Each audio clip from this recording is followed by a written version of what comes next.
नमस्ते साथियों, सशक्त भारत से मैं डॉक्टर आर के वर्मा। मुगल चले गए, लेकिन मुगलिया सोच और मुगलिया अत्याचार यथावत जारी है। कुछ भी बदला नहीं है। वो चले जरूर गए, उनके बाशिंदे मौजूद हैं।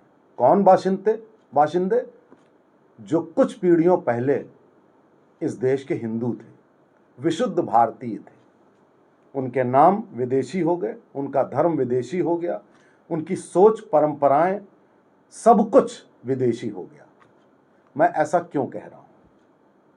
अभी अभी एक पूर्वांचल के माफिया की मृत्यु हुई जेल में हृदय गति रुक जाने से। उसके जनाजे में हजारों की भीड़ थी, लोग नारे लगा रहे थे। एक ऐसा व्यक्ति जिसने अपने जीवन में हत्याएं की। हत्या करना, देखिए, कोई भी अपराधी कर सकता है, लेकिन हत्या में फर्क होता है। हत्या यदि नफरत के भाव से की जाए कि किसी के 500 गोलियां चलाकर 65 गोलियां उतार दी जाएं और उसके सर के बाल काट करके और उसकी चोटी मुट्ठी में लेकर कहा जाए, मुट्ठी में है जय श्री राम, तो आप सोच सकते हैं कि उस हत्या का आयाम कितना बड़ा हो जाता होगा। ये कोई मामूली अपराध नहीं होता है कि किसी अपराधी ने कहीं गोली चला दी, कोई मर गया, उसको आप उतना बड़ा अपराध की संज्ञा नहीं देंगे जैसे कि ये अपराध है। इसके पहले भी साथियों, बदायूं में एक व्यक्ति ने 2 बच्चों की नृशंस हत्या करी थी। उनका गला काटकर खून के फव्वारे निकाल के अकारण। फिर मैं कहूंगा कि इस हत्या का आयाम कितना बड़ा हो जाता है जब आप अकारण 2 मासूमों का गला काटते हैं। उसके भी जनाजे में अपार भीड़। और उसके पहले एक याकूब मेनन, एक आतंकी था, जिसके एक्ट से सैकड़ों लोग मर गए थे आतंकी बम विस्फोट में, अकारण। फिर वो कितना बड़ा आयाम हो जाता है आतंक का। उसके जनाजे में लाखों लोग थे, हजारों नहीं, लाखों लोग। उसके पहले बुरहान वानी, जम्मू कश्मीर का आतंकी, उसमें लाखों लोग थे।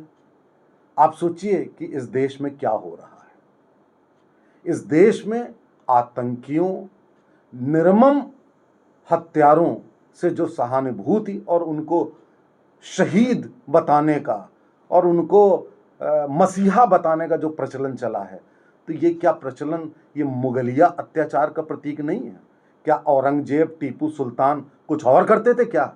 यही तो करते थे, और क्या करते थे? तो इसलिए मैं कह रहा हूं कि सब कुछ। और देखिए, क्राइटेरिया क्या है? क्राइटेरिया ये है कि अगर इसी देश में एपीजे कलाम साहब हैं, इसी देश में बिस्मिल्लाह खां जैसे बजाने वाले, वायलिन बजाने वाले, इसी देश में अशफाक उल्लाह खां जैसे स्वतंत्रता सेनानी, उनको यही भीड़ 4 लोग नहीं आते हैं। यानी कि कसौटी क्या है? कसौटी यह है कि आप अगर उन्हीं मुगलों की तरह निर्मम हत्यारे बनिए हैं, जैसे पृथ्वीराज चौहान की आंख निकाल ली थी, तो आप चोटी काटिए। जैसे कि औरंगजेब ने जो संभाजी की उंगलियां काट दी थी, वैसी आप भी लोगों के टुकड़े करिए, गर्दन स्लाइस करिए। तो आप जब जब ऐसा करेंगे, तब तक आपको याद आएगा उसी मुगलिया अत्याचार के बारे में। और वही लोग, जरा आप आश्चर्य देखिए कि ये जितने लोग आपके सामने दिखते हैं, इनको आइडलाइज करने वाले, इनकी एक तरीके से इबादत करने वाले लोग, ये सब एक दिन हमारे आपकी तरह विशुद्ध हिंदू थे। कहिए मंदिर के पुजारी रहे हों, इनके घरों में हत्याएं, बलात्कार हुए होंगे ऐसे ही। और कन्वर्जन के बाद जो माइंडसेट बदला गया, वो माइंडसेट बदलने का नाम नहीं ले रहा है। और नाम ही नहीं ले रहा है। आप देखिए, सऊदी अरब जाके देखिए, यूएई जाके देखिए, वहां की संस्कृति बदल रही है। वो हमारी सनातन संस्कृति की प्रशंसा कर रहे हैं, उनमें रिफॉर्म्स आ रहे हैं। और हमारे प्रगतिशील देश में एक वर्ग उल्टी दिशा में जा रहा है। उल्टी दिशा में ही नहीं जा रहा है, बल्कि जितना कट्टरता होगी, उतना ही हम आपकी इबादत करेंगे, आप जितने कट्टर होंगे। तो साथियों, इसका इलाज क्या है? समय समय पे कभी आप देखते हैं कि जो रामनवमी पर हत्याएं हो रही हैं, पत्थरबाजी हो रही है, कहीं किसी ने कुछ कह दिया तो राजस्थान में उसकी गर्दन काट दी कन्हैया लाल की। तो ये चीजें रुकने का नाम नहीं ले रही हैं, बावजूद इसके कि अब सरकार संज्ञान ले रही है और इनको भी ठीक करने का यथासंभव प्रयत्न कर रही है, कानून के द्वारा, संविधान के द्वारा, नीतियों के द्वारा, समझाने बुझाने के द्वारा। लेकिन बजाय फर्क पड़ने के ठीक उल्टा असर पड़ रहा है। यदि यही हाल रहा तो आप क्या समझते हैं, क्या भारत तरक्की कर पाएगा? क्या भारत एक अहिंसक महान देश बन पाएगा? इस वर्ग को आप कैसे समझाएंगे? क्या 20% लोगों को आप एलिनिएट कर देंगे इस देश से? आप एलिनिएट नहीं कर पाएंगे। और समझा बुझाने के सारे प्रयास विफल हो चुके हैं और अंदर ही अंदर ये वर्ग गुस्से में भी रहता है कि तुमने फलाने हत्यारे को मार क्यों दिया। देखिए जरा, आप तुमने मार दिया, बदला लेंगे। तुमने मंदिर बना दिया, मंदिर तोड़ेंगे।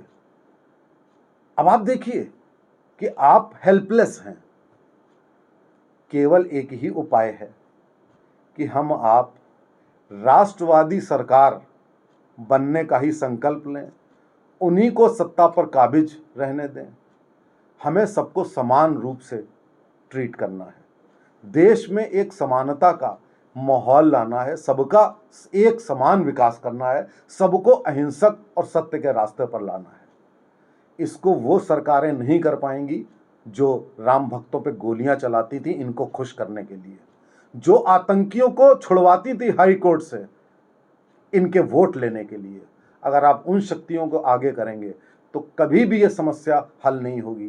राष्ट्रवादी सरकार चुनिए, भारत को महान और श्रेष्ठ बनाइए। नमस्ते, जय हिंद।